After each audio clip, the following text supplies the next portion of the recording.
राधे राधे। जय श्री कृष्ण। आज की इस वीडियो में हम सुनेंगे बृहस्पतिवार के व्रत कथा तथा केले के पेड़ को सींचने की कहानी। अगर आप हमारे चैनल पर नए हैं और आपको हमारी कहानी पसंद आती है तो कृपया चैनल को लाइक और सब्सक्राइब कर लें। बोलिए विष्णु भगवान की जय हो। बृहस्पतिवार भगवान की जय हो। बहुत समय पहले की बात है। एक गांव में एक साहूकार और साहूकारनी रहते थे। उसकी एक बेटी और एक बेटा था। बेटे की शादी हो चुकी थी। साहूकार की बहू बहुत ही धार्मिक प्रवृत्ति की थी। रोज पूजा पाठ करती और उसकी भगवान श्री हरि विष्णु में गहरी आस्था थी। वह हर रोज केले के पेड़ को सींचती, उसकी पूजा करती और केले के पेड़ के पास बैठकर भगवान विष्णु की पूजा करती। जब वह केले के पेड़ के पूजा करती और सींचने जाती तो अपनी ननद को भी साथ ले जाती और उसे भी कथा सुनाकर पेड़ सींचने को कहती और हर रोज भगवान से प्रार्थना करती, हे श्री हरि विष्णु, आप मुझे एक पुत्र दे दो, मेरी मनोकामना पूरी कर दो। अगर आप मेरी मनोकामना पूरी करेंगे तो मैं अपनी नंद का विवाह आपके साथ यानी इस केले के पेड़ के साथ कर दूंगी। जब वो केले के पेड़ को सींचती तो उनसे यही प्रार्थना करती। एक दिन श्री भगवान ने सोचा, यह हर रोज यही कहती है, यदि इसे बेटा मिल गया कि तो अपनी नंद का विवाह मुझसे कर देगी। मैं इसकी मनोकामना पूरी कर देता हूँ और फिर देखता हूँ भला यह कैसे अपनी नंद का विवाह मुझसे करती है। भगवान श्री हरि विष्णु के आशीर्वाद से वो गर्भवती हो गई और उसे एक सुंदर पुत्र की प्राप्ति हुई। वह मनोकामना पूर्ण होते ही वह अपना वचन भूल गई, लेकिन भगवान वो वचन नहीं भूले थे। जब उसका बेटा 1.25 महीने का हुआ तो वो अपने मायके जाने लगी। रास्ते में वह वही केले का पेड़ आया जिसकी वो पूजा करती थी। जब वो उस पेड़े के पास से गुजरी तो उसे आवाज आई, तुम कहती थी कि यदि पुत्र प्राप्त हो जाएगा तो तुम अपनी नंद का विवाह मुझसे कर दोगी।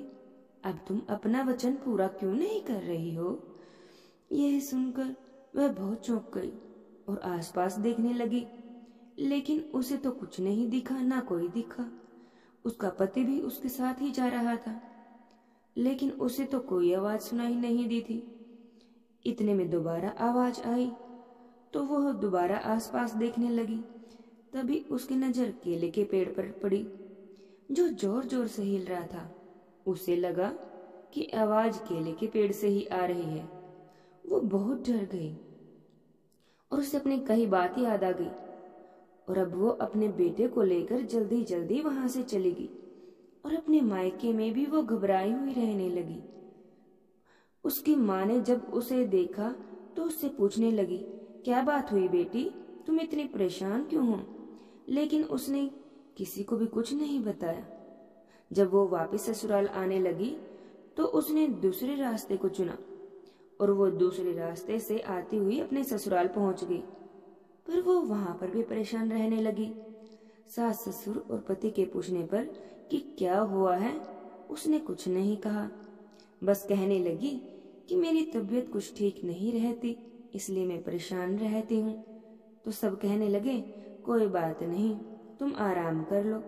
लेकिन सुबह शाम अपने वचन को याद करके वह तो बहुत परेशान रहती। तब एक दिन एक सुंदर युवक उनके घर आया।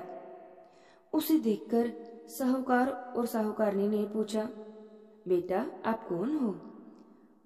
वह बोला, मैं तो आपकी बहू का मुंह बोला भाई हूँ। साहूकारनी बहू को बुलवा लाई और पूछने लगी, बेटी क्या ये तुम्हारा भाई है? और लड़के के पास गई, तुम कौन हो? मेरा तो कोई मुंह बोला भाई नहीं है।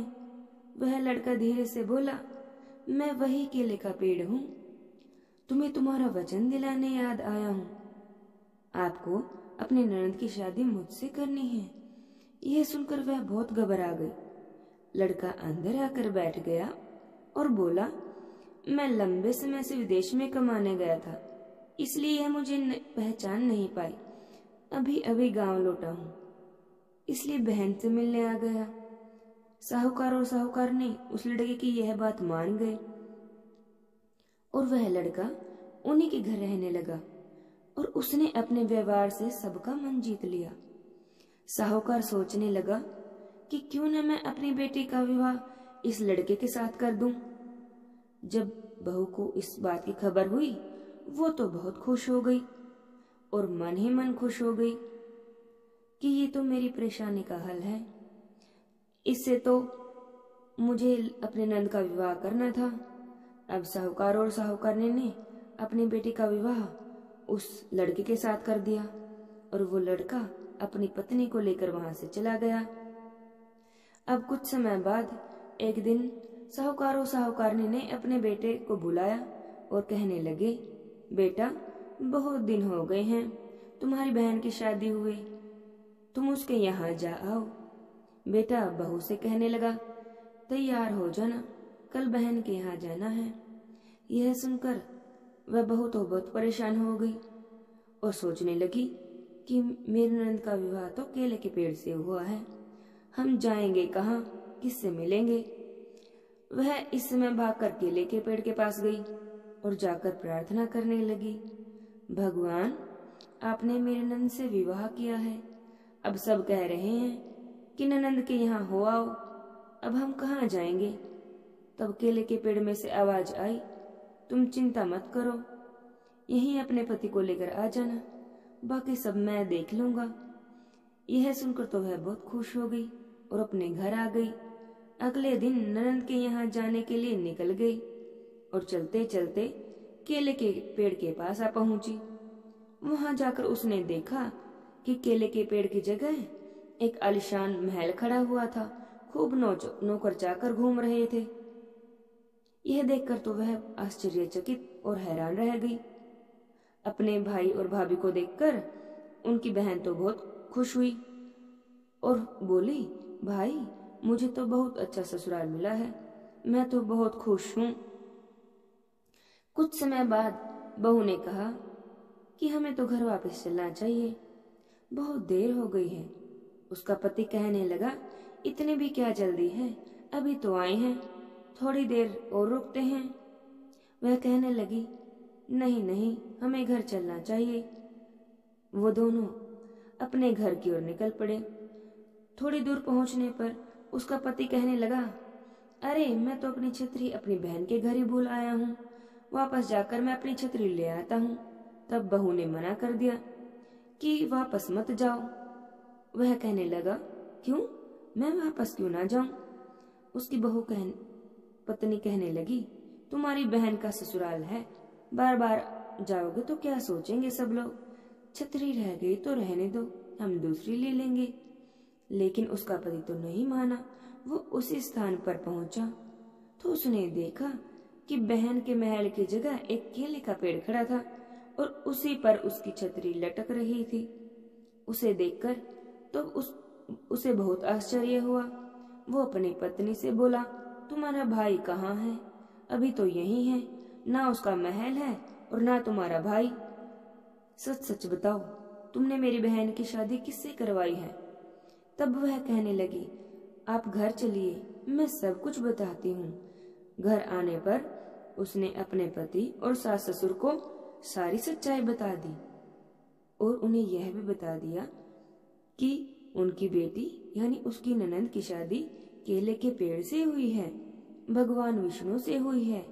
यह सुनकर तो वे सब बहुत खुश हुए और कहने लगे, बेटी तुम्हारी पाठ और पूजा से हमारी बेटी का विवाह भगवान से हुआ है। हे भगवान, जैसे केले के पेड़ को सींचने का फल आपने उस साहूकार की बहू और उसकी ननंद को दिया, ऐसे ही सबका भला करना। यह कहानी कहते सुनते हुंकारा भरते सब पर अपनी कृपा बनाए रखना। बोले विष्णु भगवान की जय हो, लक्ष्मी माता की जय हो। जय जय जय श्री राधे श्याम।